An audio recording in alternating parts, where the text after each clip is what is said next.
Всем доброй ночи, друзья мои. Итак, пока мои гости внизу сидят, общаются, я нашла время поснимать немного.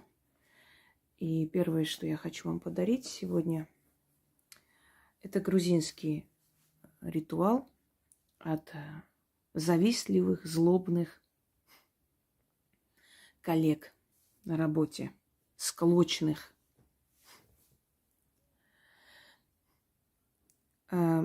Бывают ситуации, когда человек не знает, кто на работе, роет ему яму. А бывает ситуация, когда знает, подозревает, или этот человек не скрывает свои подлости, откровенно говорит о том, что да, я пошла, сказала и правильно сделала. И, как правило, это всегда люди, которым ты когда-то помогла. Ну, как правило, да? Учи кого-то летать, и он будет срать на тебя сверху. Обычно люди, которые приходят на работу, устраиваются, некоторые из них, может быть, даже благодаря вам. Вы за них заступались, помогали, объясняли, рассказывали, учили.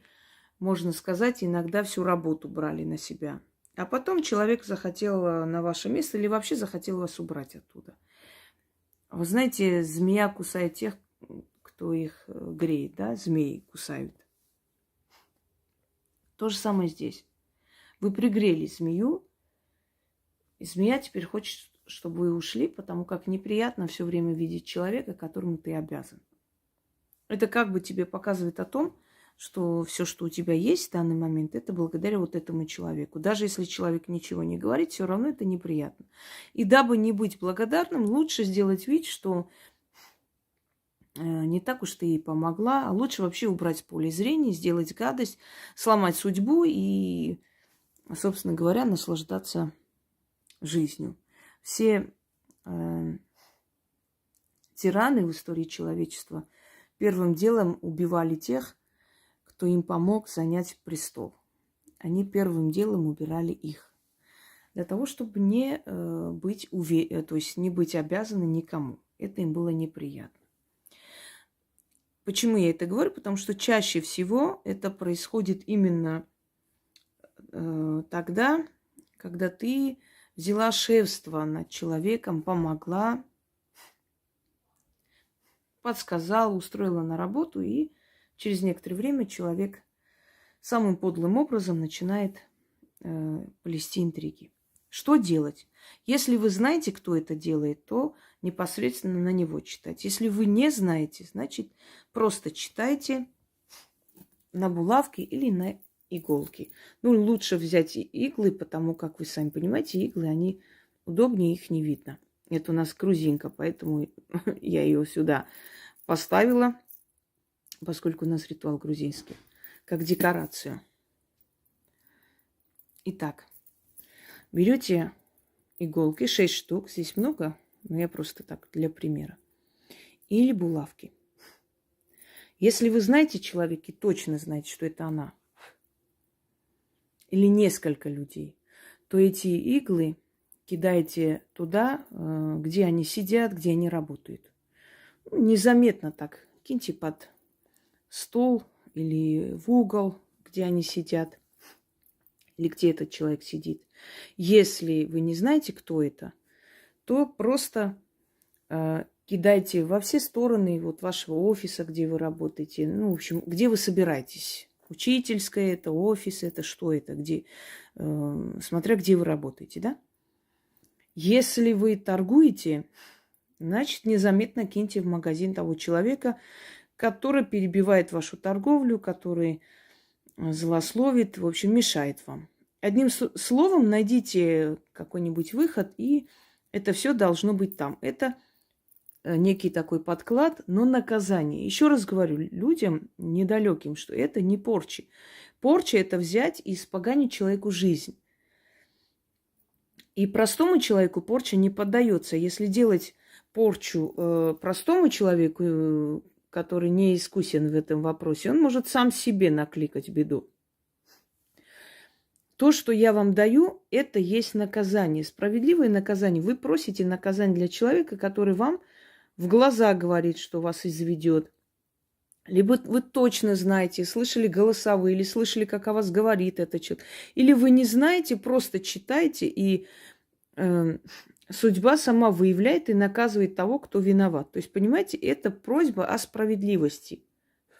Если человек не виноват, он не накажется, если ваши подозрения беспочвенны. Просто он не накажется, вот и все. Но ни вам, ни ему ничего плохого не будет. А если виноват, он накажется. Сейчас кто-нибудь скажет, а если невиновному человеку начитать и кинуть, а что будет? Еще раз объясняю, если человек не виноват и ваши подозрения беспочвенные, вам станет легче, вы поймете, что человек перед вами не виноват, вам жить станет спокойнее, а он не накажется. Потому что вы имеете право подозревать. Не просто там, если вы не злобный, тупой человек, который всех подозревает, а разумный человек, который устал от всего этого и хочет выявить настоящих виновников. Что происходит после этого? После этого в офисе чуть ли не до драки доходит, начинаются разборки. Одним словом, все показывают свои истинные лица и скидывают в сторону маски. И человек, который вам досаждает, надоедает, либо уйдет, либо ему сделает очень такое замечание, после чего его работа будет идти совершенно не в лучшем русле. Одним словом, он накажется за то, что злословил, за то, что сделал. И перестанет к вам вообще цепляться, о вас говорить и будет стараться вас обходить стороной. Оставит вас в покое. Итак, над иглами читайте, начитывайте и идете в сумке, кидаете в какой-нибудь пакет или мешочек и идете на работу, и там делайте то, что я вам сказала. Если это соседи не дают вам покоя, начитывайте, кидайте в их огород или возле их ворот. Все. Там, где они живут. Если эти соседи виноваты, то они накажутся. И не думайте, что ритуал, который более так глубинно и долго проводится, он сильнее, чем ритуал, который маленький. Нет.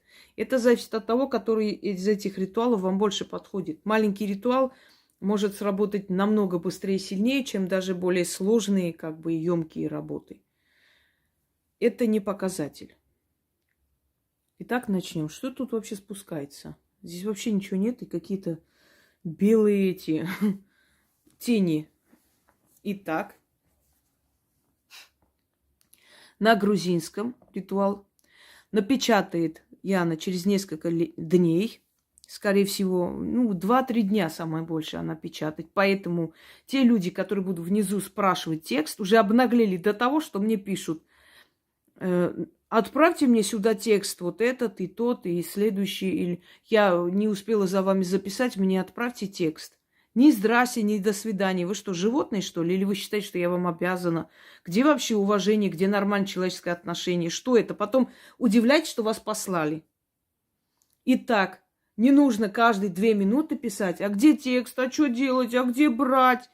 Вы знаете прекрасно, что она в течение нескольких дней обязательно текст выставляет. Имейте терпение и уважение человеческое. Итак, читать над иглами 6 раз. Просто разложите эти иглы и 6 раз читайте. Или булавки, еще раз говорю. Но булавки немножко сложновато, их будет видно. Если в огород, конечно, там не увидит никто. Рацгинахав свегарнахав. Метавади шенки глехи. Шентавс мехи. Немси шенс перши. Экали шенс энаши. Շենքի արադարչես, արց կեթելի դա արց մդիդրոբա, դայի կարգե, эгрейгус. Пока читаю по слогам, чтобы поняли. Рацгинахав свегарнахав. Метавади шенки глехи. Шентавс мехи. Немси шенс перши. Экали шенс энаши. Շենքի արադարչես, արց կեթելի դա արց Դիդրոբա, դայի կարգե, эгрейгус.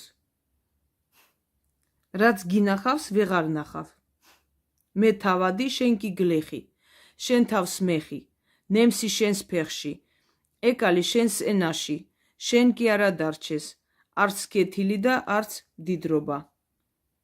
დაიკარგე, ეგრე იყოს. რაც გინახავს ვეღარ ნახავ, მე თავადი შენ კი გლეხი, შენ თავს მეხი, ნემსი შენს ფეხში, ეკალი შენ ენაში, შენ კი არა დარჩეს, არც კეთილი და არც მდიდრობა. Даикарге, эгрейгос. Читать нужно 6 раз, остальное я вам сказала. Итак, после того, как все свершится, берете 6 монет, можете сладости любые, но нужно развернуть и так отнести. Красное вино. Откройте, вот полейте полностью под деревом, оставьте эти сладости, киньте туда монеты и говорите: откупаюсь, и уходите не глядя. Все, вам нужно обязательно откупиться от тех сил, которых вызвали для наказания. Когда вы уже полностью будете удовлетворены. Всем удачи. И не делайте зло никому, потому что они найдут мой канал, и вам все зло вернут. Вот так вот.